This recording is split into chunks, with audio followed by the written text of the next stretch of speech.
우크라이나인들은 스탈린 시대의 기억을 결코 잊지 못한다. 키예프에서 10km 떨어진 비코브냐의 숲. 숲속의 나무마다 리본과 사진, 메모와 편지들이 묶여있다. 모두 스탈린 때 희생당한 우크라이나인들이다. 그리고 유대인과 폴란드인 희생자들도 있다. 1962년 8월 비코브냐의 숲에서 수많은 유골이 발견됐다. 약 12만에서 15만에 이르는 희생자가 이 숲에 묻혀 있을 것으로 추산된다.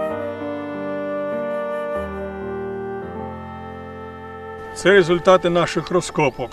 Це те, коли була ексгумація, ми знаходили оці страшенні черепи розстріляних людей з простріляними кулями ззаду затилок. От такі купи черепів тут були на Биківні. От я би хотів, щоб ви подивилися на всіх тих, кого ми тут вшановуємо пам'ять. Це все жертви сталінського режиму. 인근의 아이들이 영문도 모른 채 숲에 나뒹구는 두개골로 축구를 하는 끔찍한 일도 있었다.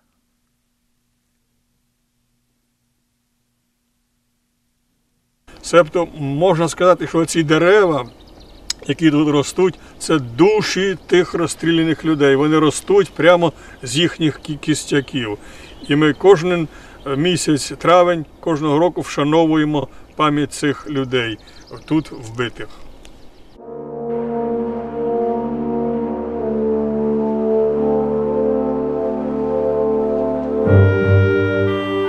우랄 북부의 도시 예카테린부르크. 모스크바로 향하는 큰 도로가 지나가는 곳이다. 도로를 내기 위해 공사를 하는 중에 유골들이 발굴됐다. 이들은 37년과 38년 스탈린 대테러 당시의 희생자로 밝혀졌다. 그런데 묘비의 빼곡한 이름들 사이에 한국인임이 분명해 보이는 이름들이 각인되어 있다. 여기에 강진호 씨라는 분이 계신데요. 1937년에 돌아가셨고, 김병호 씨라는 이름도 계신데 1938년에 돌아가셨습니다. 여기에 스탈린 시대에 많은 분들이 이 주변에서 박해를 받고 돌아가셨는데, 그 중에 저희가 혹시 해서 찾아보니까 우리 한국 성함을 가지신 분들이 계신데 한국 분으로 이분들이 확인된 분들입니다. 이 외에도 많은 분들이 있는데 러시아 알파벳 순서대로 이름이 되어 있어서 여기 가까운 곳에서 이렇게 몇 번 한국 분들을 찾을 수 있을 정도로 한국 분들도 많은 분들이 여기서 돌아가신 것 같습니다.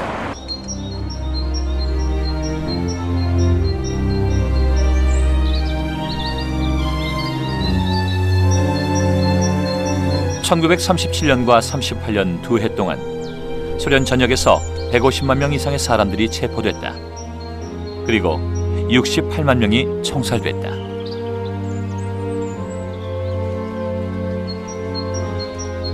대테러의 상흔은 러시아인에게 깊게 남아있다. 대테러의 와중에 얼마나 많은 한국인들이 처형됐는지는 알 수 없다. 돈스코의 묘지에도 어김없이 한국인들의 이름이 보인다.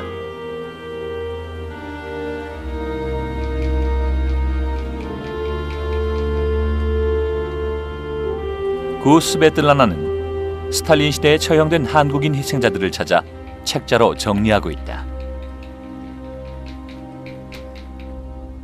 Сколько человек? Вот видите, 7-я книга. Вот здесь около 5-6 тысяч получается. А на самом деле это даже мои дети не могут дальше, если работать. 스탈린 시대에 처형된 한국인들의 숫자는 아직도 제대로 파악되지 않은 상태다. 이들은 어떤 이유로 어떻게 죽었는지조차 제대로 알려져 있지 않다. 스탈린 대테러는 한국인은 물론 러시아인들에게 암흑의 기억으로 남아있다. Все это, эти месяцы летние 1937 года, это были кошмарные месяцы. Вся страна дрожала, и все боялись, что могут прийти и арестовать. Арестовывали по ночам. 작가 아서 퀘슬러는 이때를 한낮의 어둠이라고 묘사했다.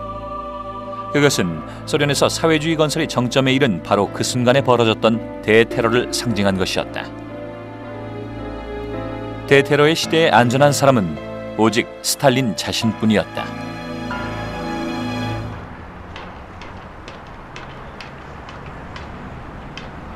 대테러의 기원과 관련하여 키로프 암살은 늘 논란의 대상이 되어왔다.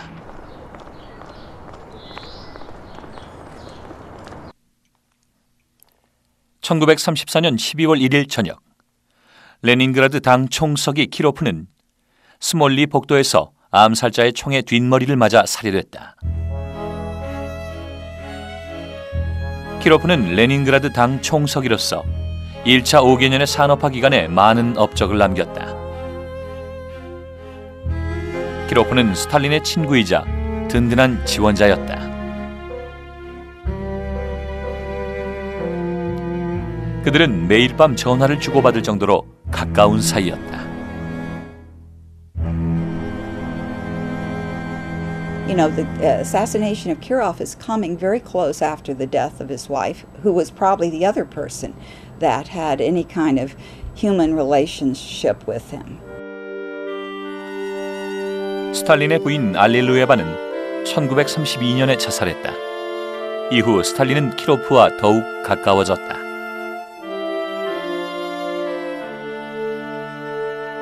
오랫동안 키로프 암살 배후에 스탈린이 있는 것처럼 알려져 왔다. 그러나 흐르시초프 집권 이래 두 차례에 걸쳐 공식 조사가 이루어졌지만 스탈린이 관련되었다는 어떤 증거도 발견되지 않았다. Но два главных факта, которые заставляют меня думать, что Сталин не был причастен к убийству Кирова. Во-первых, на самом деле Киров не представлял никакой угрозы Сталину. Это легенда, что Киров был соперником Сталина. Он не был соперником Сталина. Это была очень слабая политическая фигура. I would say with Kirov's assassination, I don't see him plotting it, but I see him reacting very drastically to that and projecting his fears and upon what might have happened. 키로프 암살이 스탈린과는 무관한 것이라는 또 다른 증거가 제기되고 있다. Есть очень много доказательств того, что это убийство было совершено на почве личной. Дело в том, что есть доказательства и очень серьезные, что Киров имел особое отношение с женой Леонида Николаева, который убил Кирова. 범인 니콜라예프는 체포되어 곧바로 처형됐다. 키로프 암살 직후 배후에 대한 조사는 점점 확대됐다. 그러나 테러가 본격적으로 시작된 것은 아니었다. And the murder investigation now began to widen out. More and more people were pulled into the net, and they began to target former oppositionists, former Trotskyists, former oppositionists of other stripes. 스탈린의 옛 반대파였던 카메네프와 지노비예프가 테러 혐의로 체포됐다. 하지만 두 사람은 재판에서 각각 5년과 10년이라는 비교적 가벼운 형을 받는 선에서 일단락됐다. 그러나 조사는 중단되지 않았다. 이번엔 해외에 망명 중이었던 스탈린의 오랜 정적 트로츠키가 연루됐다.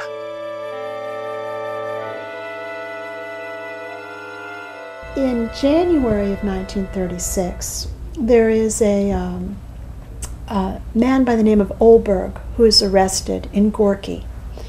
He, in his confession, and I'm sure he was tortured, he gave up a lot of information, which may or may not have been true, we don't know, but the state took it as being true, that in fact Trotsky had been involved now with all of the oppositional movements in the Soviet Union and also with the Kirov murder. So he linked much of this now back to Trotsky, who was abroad. 1936년 여름, 소련 검찰은 소위 트로츠키 지노비에프 센터 사건을 발표했다. 트로츠키와 지노비에프, 카메네프 등이 연계하여 스탈린 등 소비에트의 주요 지도자를 살해하려 했다는 혐의였다. 다시 카메네프와 지노비에프가 체포됐다. 뿐만 아니라 과거 스탈린의 반대자들도 체포자 명단에 포함됐다. 재판 직후 지노비에프와 카메네프는 곧바로 총살됐다.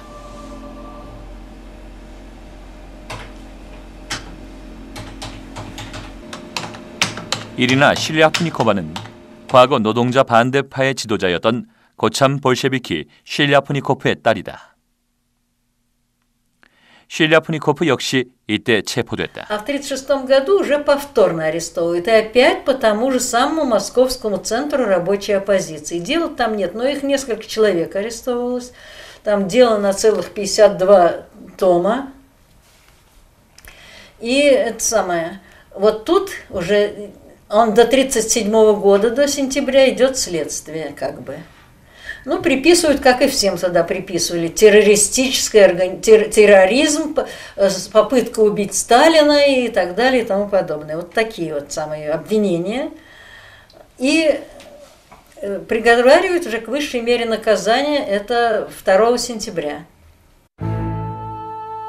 체포된 다음 해인 37년, 실리아프니코프는 총살됐다.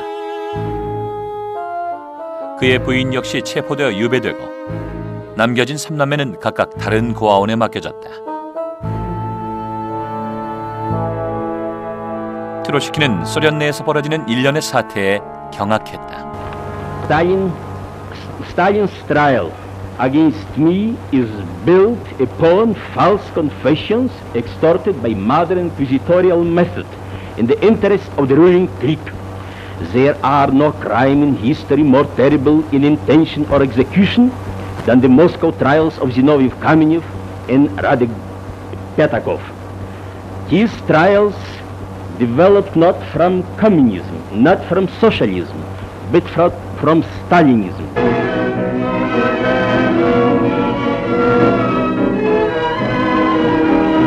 과거 반대파에 대한 일련의 탄압이 완료된 1936년, 스탈린 헌법이 선포됐다.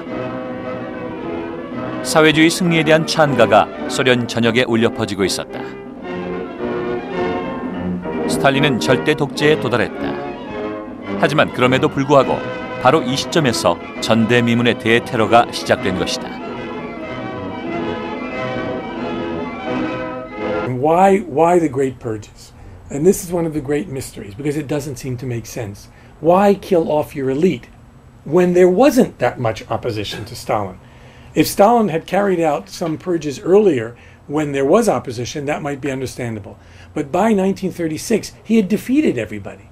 And yet, his own personal, you could say, suspiciousness, some would even say paranoia, and his desire to have no possible opponents, to eliminate any threat to his power, led to this bloodletting of hundreds of thousands of people. 스탈린 대테러는 제일 먼저 당 간부들을 겨냥했다. 30년대에 지어진 이 아파트는 고위 당 간부들이 살던 곳이다. 이곳에 살던 당 간부와 가족들 대부분이 대테러 기간에 체포를 경험했다. В 1937 году аресты начались массово производиться, и было уже арестовано 214 человек. Это 1937 год. Всего в этом списке 766 фамилий. Это учитывая, что в доме 505 квартир. То есть в некоторых квартирах аресты производились по 3 раза.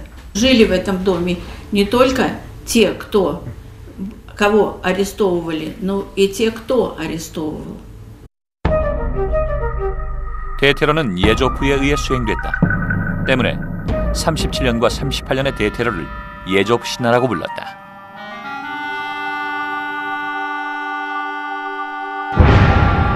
비밀 경찰들은 후송 차량의 외부를 빵이나 고기 같은 간판으로 위장했다. 이들의 별명은 검은 까마귀였다.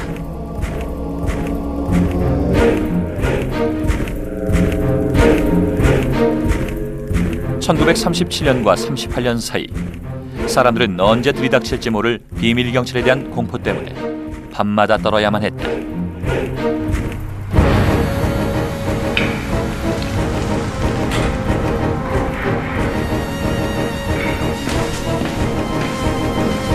비밀 경찰들은 엘리베이터를 이용하지 않고 계단을 통해 집으로 들이닥쳤다.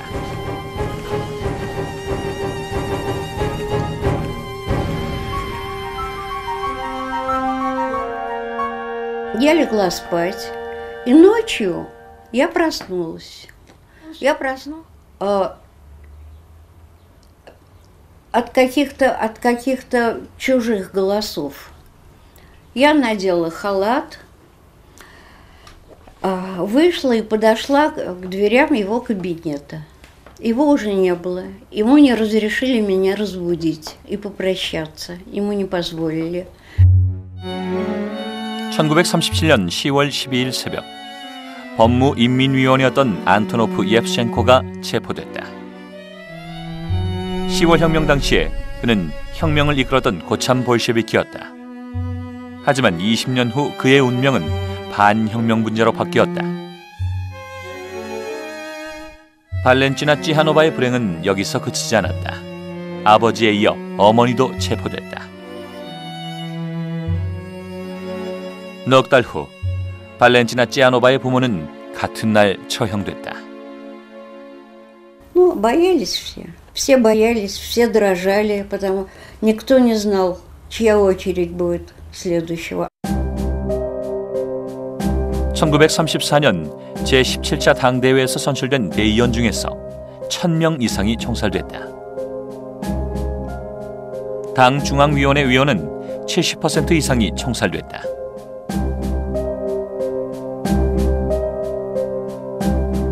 한낮의 어둠은 쉽게 거치지 않았다. 스탈린은 1917년 혁명의 주역들을 계속 제거해 나갔다. 스탈린을 제외하고 당내에서 그 누구도 안전하지 않았다. 세르고 오르조니키체는 자신에 대한 체포를 미리 알고 자살한 것으로 알려져 있다. 적군 총사령관인 미하일 투아첵스키도 체포됐다. 그의 죽음으로 인해 나중에 스탈린은 독소전쟁 초기에 참패하는 쓰라림을 맛보아야 했다. 스탈린의 옆 아파트에 살며 가족끼리 오가던 사이였던 부하린도 총살됐다. 쇼 트라이얼, 소위 전시재판은 검찰총장 비신스키의 주도하에 각본에 따라 진행됐고 스탈린은 이를 은밀하게 감상하고 있었다.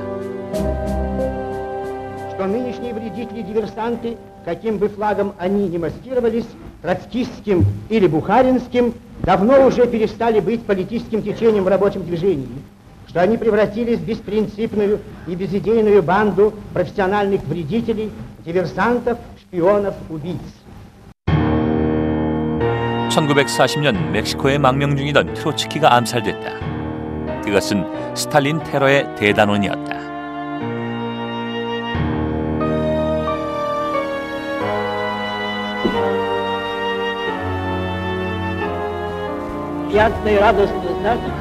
스탈린의 편집증에 가까운 의심은 대테러의 한 원인이었다. 하지만 아직도 정확한 원인은 밝혀져 있지 않다. 그것은 1991년 소련이 붕괴하면서 많은 비밀 문서들이 공개되었음에도 불구하고 스탈린의 의도를 명확히 보여주는 문건은 아직도 발견되지 않았기 때문입니다. 그래서 많은 학자들이 이에 대해서 논란을 벌이고 있는데 제가 생각하기로는 가장 유력한 견해는 1930년대에 소련이 처해 있던 국가적인 안보 상황과 밀접히 관련되어서 테러가 행해졌다고 하는 생각입니다. 1931년 일본이 만주를 침략한 이래 극동에서 소련의 안보는 심각한 위협을 받고 있었다. 1937년에는 중일전쟁이 일어났다. 1933년 독일에서는 히틀러가 집권에 성공했다. 히틀러는 노골적으로 반볼셰비키를 외치며 소련에 대한 침략 의도를 드러냈다. 소련 공산주의는 역설적으로 히틀러의 집권에 도움을 주었고 유럽의 파시즘을 탄생시키는 역할을 했다. Hitler reacted against the Bolsheviks, hated the communists, felt that they were all Jews, and developed a very powerful ideology to counter the Bolsheviks. Hitler frightened the German people into giving him power by scaring them with communist power seizure, and positive in the sense that Hitler learned one-party procedure and terror from the Bolsheviks. So that Nazism in some ways was an offspring. 1930년대 독일과 일본의 군국주의로 인해 국가 안보에 대한 위협감은 날로 증대됐다. 잠재적인 반대자들, 스파이 혐의자들에 대한 스탈린의 의심은 날로 커져갔다. 스탈린은 당과 국가에 누가 들어와 있는지 면밀하게 살피기 시작했다. Molotov in his memoirs said, well, you know, we had to clean up everybody that was going to cause trouble, conceivably cause trouble during the war, and kind of imply that this is what this was all about. It was a preemptive blow against people that might subvert Russia from within in times of war. And Russia had sort of fallen apart from within in times of war. 30년대 산업화 시기에 많은 외국인 노동자들이 소련에 들어와 있었다. 이들 또한 감시의 대상이 됐다. How are you this morning? What have you done yesterday? They had also accepted workers who'd come to work in places like Magnitogorsk and so on. So the country was literally, had hundreds and hundreds of thousands of foreigners, and nobody was sure quite who they were now. This concern about spies and spy mania became a big factor. 소위 제5열이라고 불린 스파이에 대한 대대적인 색출 작업이 시작됐다. 이것은 일반인에 대한 광범위한 테러로 이어졌다. 파시스트 스파이와 인민의 적을 색출하자는 캠페인이 시작됐다.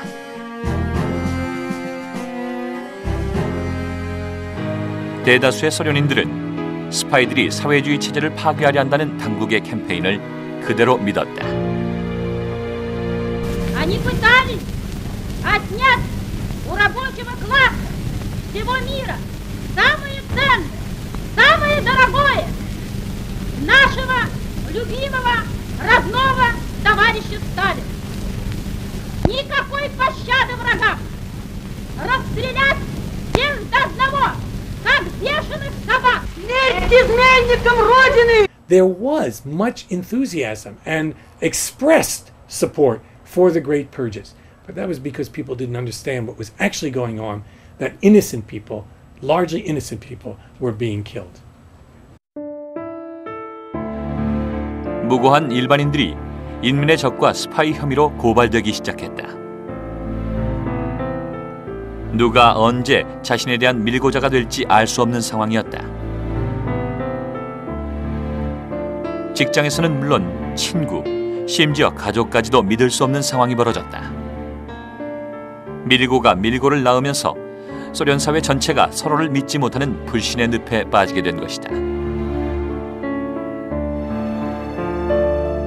1937년 5월 19일 대학생이었던 미하일 타마리는 영문도 모른 채 강의실에서 체포됐다. Вот там поодиночке нас судили. И спросили на суде, признаю ли себя виновным. Я виновным не признаю. Это полная, понимаете, ерунда, сочинение. Вот.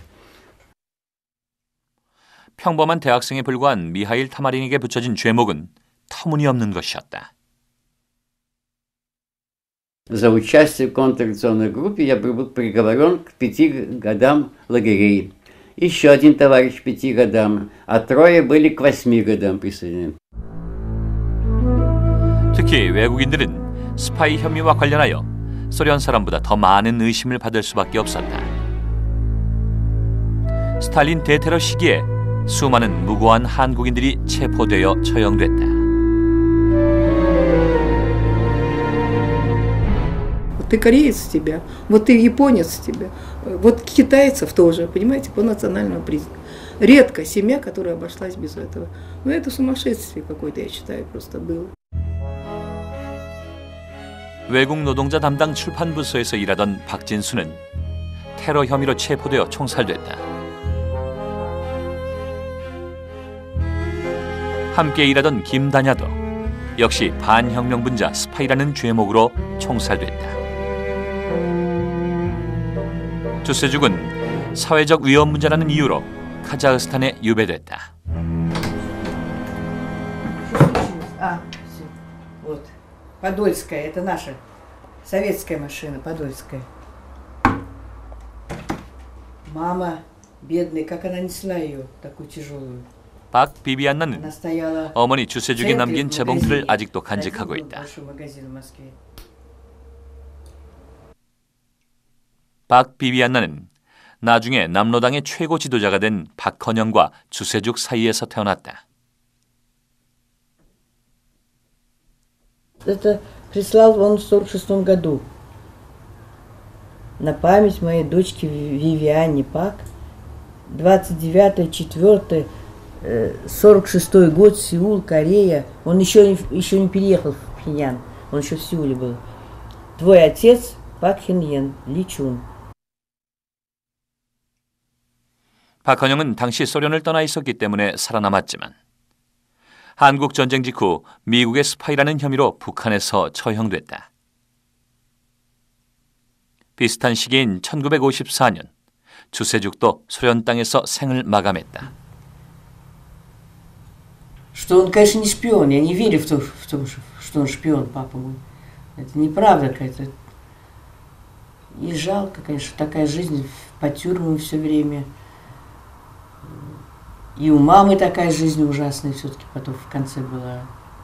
И она даже не могла со мной поделиться ничем. Она не могла ничего мне сказать. Ну, потому что в таком положении. Она в ссылке. 일본과 가까운 극동 지역에 살던 한국인들도 대규모로 탄압받았다. 스탈린은 국경 근처에 거주하면서 적국에 협력할 가능성이 있는 비러시아계인들을 모두 체포하거나 추방했다. What's interesting is the first, what you can call ethnic cleansings, if you will, or let's say deportations of peoples before World War II, were a strategic security effort by Stalin and the Soviet state to remove people that they considered suspect or possibly dangerous to the security of the country from the borderlands. So, for instance, he moved Poles from where they had lived near Poland, from the Soviet side, or Koreans from near Korea. 대테러 기간 동안 20만에 이르는 폴란드인과 독일인들이 체포됐다. 1937년 9월부터 극동의 한국인들은 중앙아시아의 허허벌판으로 강제 이주당했다. 한 통계에 의하면 강제 이주당한 한국인의 수는 최소 20만에 이른다. 스탈린이 죽은 후 이들은 중앙아시아를 벗어나 소련 전역으로 뿔뿔이 흩어졌다. Вот на Дальнем Востоке было около 200 тысяч корейцев до депортации. А приехали они в места депортации, Казахстан, Узбекистан, 178. Куда делись 22 тысячи? Это 10% населения. Это ведь большое число. Но эта статистика, она не совсем точная, потому что сейчас появилась новая цифра, что их было 250 тысяч в то время, 37-38 годы. А в 37-38 годы их когда переселили, в Казахстан-то все равно приехало 178. В Узбекистан, вот в республике Средней Азии, куда их поселили. Значит, там еще больше цифра получается. 스탈린 시대에 수많은 러시아인들이 굴락이라고 부르는 강제 노동 수용소에 갇혔다. 당시 굴락에 수용된 죄수들의 숫자는 500만에 가까웠다. 페름의 굴락은 아직까지 형태가 남아있는 거의 유일한 수용소이다.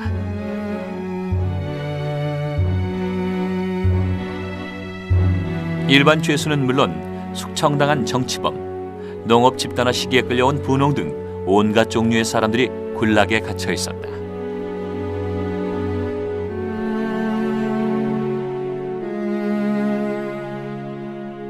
Заключенные спали на нарах без постельного белья, теплого белья им не полагалось. В дневное время нары были в собранном состоянии, и лежать, сидеть на нарах было нельзя. Можно было сидеть только вот на таких столбиках, либо ходить по этой камере. Питание заключенных, содержавшихся в ШИЗО, было ограниченным. 1929년 스탈린은 공식적으로 굴락의 죄수들을 1차 5개년 계획에 투입할 것을 명령했다. 노동력이 부족할 경우 스탈린은 무고한 사람들을 체포하여 노동력으로 활용했다. 백해 운하, 모스크바 운하 건설에 굴락의 죄수들이 동원됐다. 마그니토고르스크 건설에 투입된 노동력의 절반이 굴락의 죄수들이었다. Где ты один. Это все с кем-то. 미하일 타마리는 반혁명 조직에 가담한 혐의로 재산을 몰수당하고 강제노동 수용소로 끌려갔다.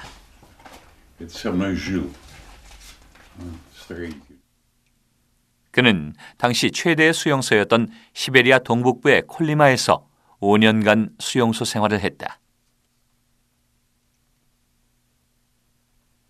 Работали по 14-16 часов в сутки. В основном ночная смена была у нас. Наши статьи тяжелые были. Да. Очень тяжелая работа. Тяжелейшая работа была, очень тяжелая. Падали прямо много на работе, потому что питание было очень ограниченное, ослабленные были. Но многие люди не могли просто даже вынести все это. 콜리마의 죄수들은 영하 수십 도나 되는 시베리아의 혹한 속에서 작업에 동원됐다. 굶주림과 추위 속에서 미하일 타마리는 온종일 금을 채취해야만 했다. 피로와 영양실조를 견디지 못한 수많은 죄수들이 쓰러져갔다. 미하일 타마리는 죽어가는 죄수들 곁에서 무려 5년을 버텨냈다. Прошло уже столько лет, правда. Как во сне. Да, это было, конечно, страшно, потому что издевались очень много.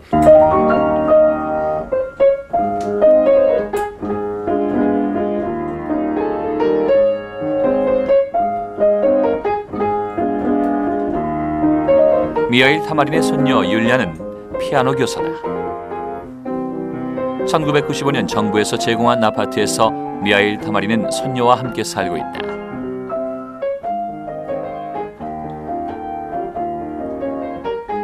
고장난 율리아의 피아노는 제 소리를 내지 못한다.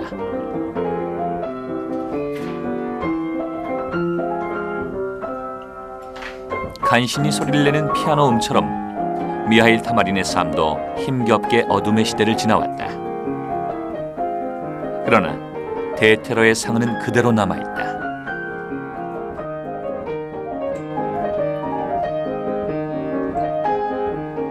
Когда начитал, сколько он людей уничтожил, какое может быть хорошее? Ничего не скажу хорошего. Каких людей, которых мы почитали очень, которых считали такими могущими людьми, а он их всех уничтожил, что ж, конечно. Как можно сказать о нем? Хорошего ничего не скажу. Сам на своей шкуре испытал, что же я буду говорить хорошее?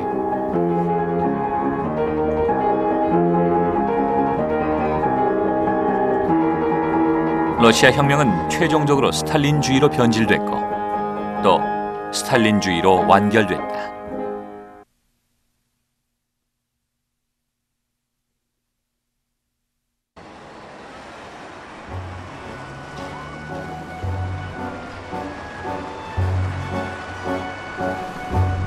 (1991년) 구소련은 붕괴됐다. 소비에트의 실험은 실패로 끝났다. 그러나 러시아 혁명의 요소는 복합적인 것이다.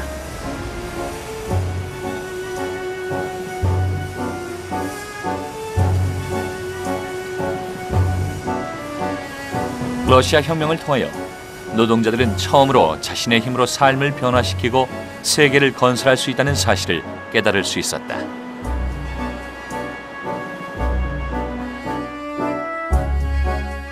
혁명기의 러시아에는 노동자 민주주의와 평등에 대한 열정이 솟구치고 있었다. 러시아는 전 세계의 수많은 노동자와 농민들에게 희망의 등대와도 같은 존재였다. The Russian Revolution of 1917, like the French Revolution of 1789, it included things which we take for granted now, like the equality between men and women, the equality of different classes within a country, the necessity of equal opportunity for all, and particularly the equality of the people in the former colonial countries and the people in the metropolitan countries. 그러나 후진국에서 사회주의를 건설하는 데에는 엄청난 무리가 뒤따랐다. 수많은 노동 규율과 억압적인 조치가 시행됐다. 또 스탈린 대테러가 소련 사회를 억압하면서 러시아 혁명이 불러일으킨 희망은 사라져갔다. To this day, many people refuse to take socialism seriously because they think that anyone who calls himself a Labour supporter or a socialist supporter or a social democratic supporter is in favour of the Gulag, is in favour of dictatorship, is in favour of a one ideology political system. Now that's not the case, but plenty of people think it. 러시아 혁명은 인류에게 희망을 제시하기도 했지만 스탈린주의로 변질되면서 사람들에게 깊은 실망을 남겼다. The significance is twofold. We have the experiment of socialist democracy, and then we have the repression and the terror and everything that ensued under Stalinism. 러시아 혁명이 20세기 세계 정치에 미친 영향은 실로 엄청난 것이었다.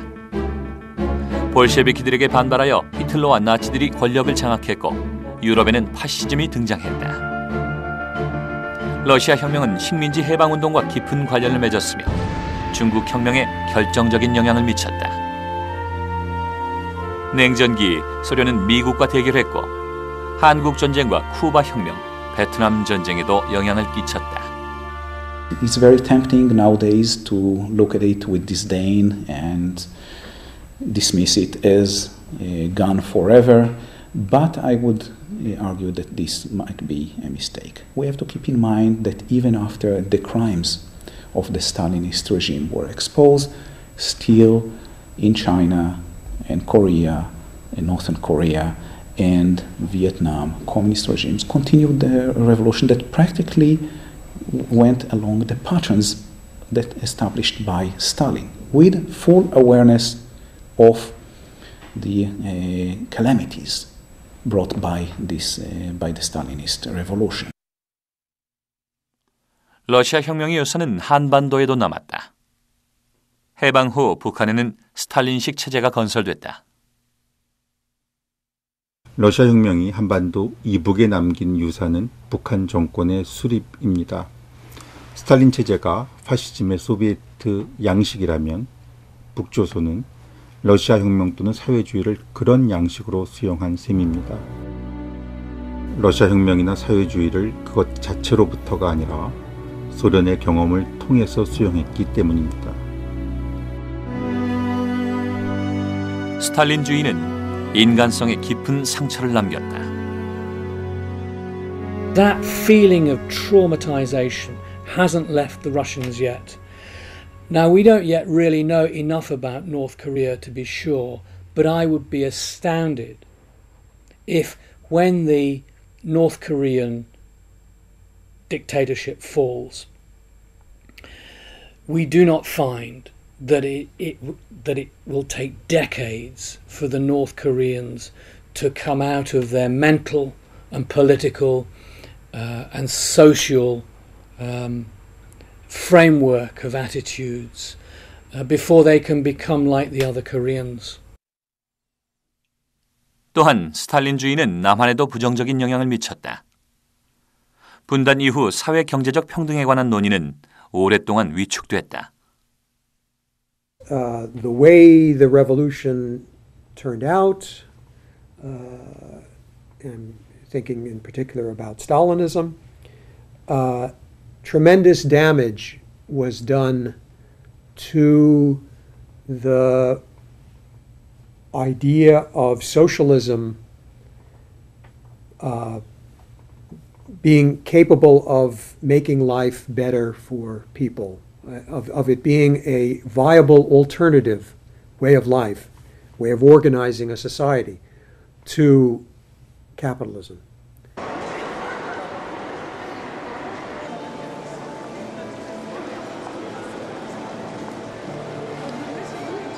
러시아는 다시 자본주의의 길로 들어섰다.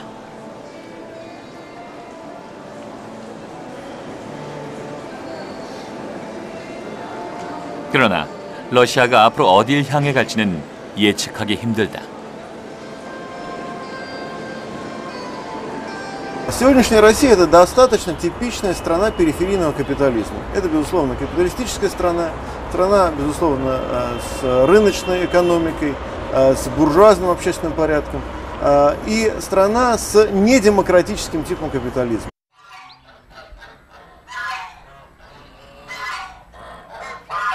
구소련 시대의 유산은 러시아에 아직도 깊숙이 남아있다.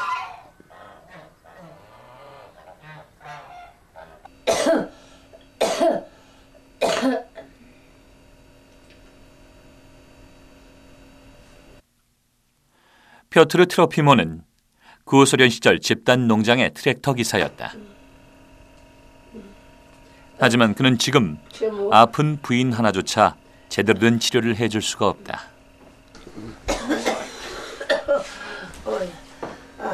과거에는 국가에서 의료 혜택을 무상으로 제공했다.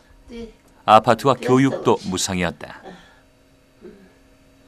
그러나 이젠 과거에 누리던 혜택을 더 이상 제공받을 수가 없다. 국가가 모든 것을 책임지던 구소련 시절에 대한 향수는 아직도 이들에게 강하게 남아있다. Было лучше. Раньше, когда не это было. Советский Союз был. Тогда лучше был. Сейчас хуже. Кому-то она сейчас хорошо. Но вот нам-то она уже нет. Тогда у меня все было. И одежда, и одеться, обуться. А сейчас вот не купишь ничего. Это все дорого, черт.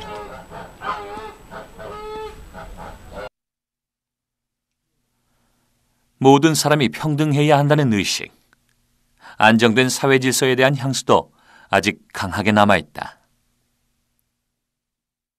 Люди пожилого возраста, пенсионеры, конечно, большинство вспоминают то время советское как более лучшее время, чем настоящее время. Вот то, что мы сейчас в настоящее время живем, то, что там жилось более стабильно, более спокойно. Сейчас, конечно, время для пожилых людей такое, ну, так сказать, они не привыкли в таких новых условиях жить. Раньше государство беспокоилось, заботилось. В настоящее время каждый должен заботиться сам о себе.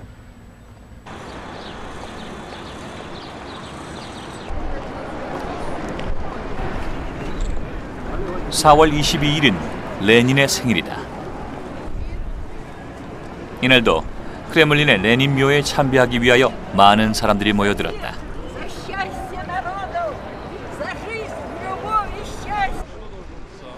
이들은 지금이라도 다시 과거의 소비에트 시스템으로 복귀할 것을 주장한다. У нас нет настоящего питания, сельское хозяйство разрушено, молока нет и тому подобное. Все это травы кормят, поэтому болеют и умирают. Кроме того, значит, невежество проповедует эта власть и так далее, политическое, значит. Историю мы не забудем, историю мы не сотрем, и Ленин всегда у нас будет, и Сталина скоро вернем. Замечательный поэт наш. Я уверен, что в России будет восстановлена советская власть. Раз хотите вот смотрите, народная власть в Китае, какие результаты дает. Китай стал великой супердержавой. За 20 лет показал пример, как можно половину народа из нищеты вывести в современной цивилизации. 러시아엔 여전히 소비에트 시대의 흔적이 깊게 남아있다. 러시아는 혁명의 유산을 그대로 떠안고 다시 자본주의의 길로 들어섰다. 때문에 러시아가 앞으로 어디로 향할 것인지를 예측하기란 매우 힘들다. 혁명과 내전, 그리고 소비에트 시대를 거쳐온 러시아는 이제 자신의 모습을 어떻게 그려나가야 할지 다시 고민하고 있다.